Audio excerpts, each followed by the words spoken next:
Ladies and gentlemen, welcome to It's Rainmaking Time. This is Kim Greenhouse. It gives me great pleasure to welcome Arnie Gunderson to the show today.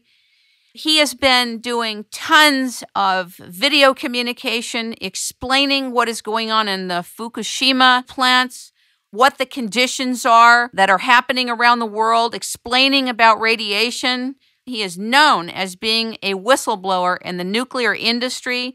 He is a former senior vice president for a nuclear company. He has been an expert witness for the 3 Mile Island incident and another one called St. Lucie, which he will tell you about. He's been 35 years in the nuclear industry. He was also a licensed reactor operator.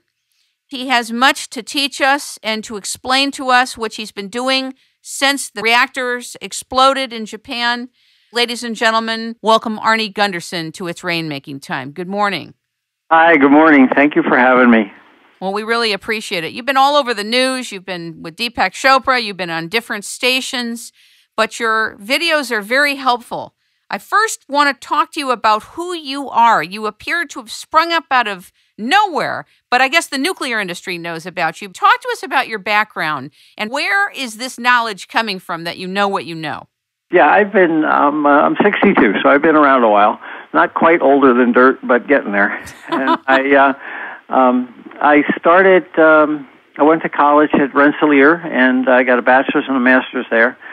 First in my class and stuff like that, Atomic Energy Commission scholar. And I got a reactor operator's license, and then went into industry, and I worked. My first reactor I ever worked on was Millstone 1, which is identical to Fukushima 1. And then I met Maggie, my wife, when I was the lead nuclear engineer on a project in upstate New York. And then we moved and raised our family in Connecticut, where I was a senior vice president of a nuclear company over in Connecticut. So in that capacity, I built nuclear fuel racks from the division I ran. Built nuclear fuel racks for a BWR exactly like Fukushima, and I've been in about 70 reactors around the country. So in 1990, I blew the whistle on the company I worked for. I didn't really plan on blowing the whistle. I found some violations and told the president about it, president of the company, and he fired me. And then I went to the NRC, and I told them about the violations, and they came in and did a inspection and couldn't find anything. And so then I knew I was right, and I went to Senator John Glenn and my local congressperson and got them to get the Inspector General involved. And the Inspector General found everything that I had said was true. There was all the violations were there, and that the NRC had knowingly botched the inspection, and also that the NRC inspectors, Nuclear Regulatory Commission inspectors, were taking illegal gratuities from the company I worked for. So we were sued. My wife Maggie and I were sued for $1.5 million because they claimed that we were defaming their character. And that drove us into bankruptcy and foreclosure. And ultimately, we reached an out-of-court settlement in 1996. Now, when you say you reached an out-of-court settlement, you mean they had to pay you or you had to pay them? Ah, yes. They paid us some, but it didn't match our losses. And they basically said, we will continue to fight for another 5 years or you will settle. And so at that point, after 6 years in the house in foreclosure and all that, we settled.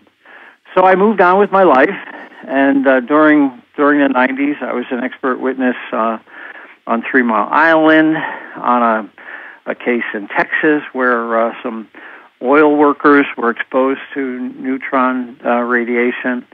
And throughout the 2000s, I was an expert witness on several trials, including one at St. Lucie, where there's a cancer cluster of 39 kids that have cancer. And then in in 2007, Maggie had started the company Fairwinds, and I went on full time in 2007, and I got appointed to the oversight committee here in Vermont on Vermont Yankee, and I discovered that the decommissioning fund was short. I predicted ahead of time the cooling towers were going to collapse, and they did. And then I discovered the fact that there really were underground pipes that the executives had been lying about. And then just in 2010, we had the underground pipes begin to leak here in Vermont. And that resulted in Vermont Yankee being rejected by the state of Vermont for a 20-year license extension. So that's pretty much it in a nutshell. For the first 20 years of my life, I believed that the Nuclear Regulatory Commission was a tough cop. And for the second 20 years of my professional career, I know that they're not a tough cop. And while from a media standpoint, I probably have just risen to radar, but in fact, the NRC has known about me for 20 years, and I've been consistently pushing them to do the job we're hiring them to do. I feel for you when I hear you speak about what you've been through. In all of your videos, you seem to have a calm poise, a clarity that you transmit in explaining to us what's going on. There was a time when I guess I wasn't as calm or as poised. I'm sure. There was a time in the early 90s when I was angry and angry at the industry, angry at the Nuclear Regulatory Commission. And when life gives you lemons, you turn them into lemonade. And now I feel very comfortable and at ease talking about the unregulated side or the underregulated side of nuclear power and the risk it applies to every citizen in the country. Because we are in the United States having this conversation, do you happen to know offhand how many nuclear reactors there are in the U.S. right now? Power reactors, there's 104. 23 of them are essentially identical to Fukushima. So really, everybody needs to be listening very carefully. Anyway, that's still a lot of nuclear reactors. But before we go into a lot of what you've talked about in the video, even your current video yesterday, April 18th, I want to talk to you about Indian Point and Vermont. And I want you to explain what's happening there and what's in process. Well, there are two separate reactors and two separate designs. Both of them are owned by a company called Entergy, which is a large nuclear holding company. They own 11 nuclear reactors. Let's start with Vermont Yankee, which is here in Vermont. It was built in 1972, and its license expires in 2012, 40 years later. And the Nuclear Regulatory Commission has just a week after Fukushima granted a 20-year license extension, despite the fact that it's the identical reactor to Fukushima.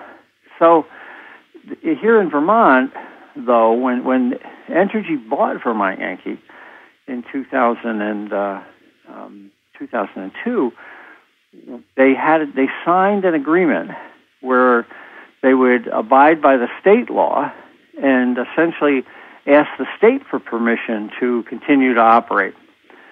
And last year, in 2010, the state declined to give them permission. So here in Vermont, the state says you cannot run, and the Nuclear Regulatory Commission says you can run. And of course, just yesterday, Entergy sued the state of Vermont, saying that we had no authority to shut them down. So that's Vermont Yankee. We're close to closing a power plant, and it will be tied up in litigation now, and we'll see where it turns out. Indian Point's a little different. Indian Point's a different reactor, two reactors actually, Indian Point 2 and 3, and they're on the Hudson River in New York State, and they have different problems. Their problem is that they consume an enormous amount of river water.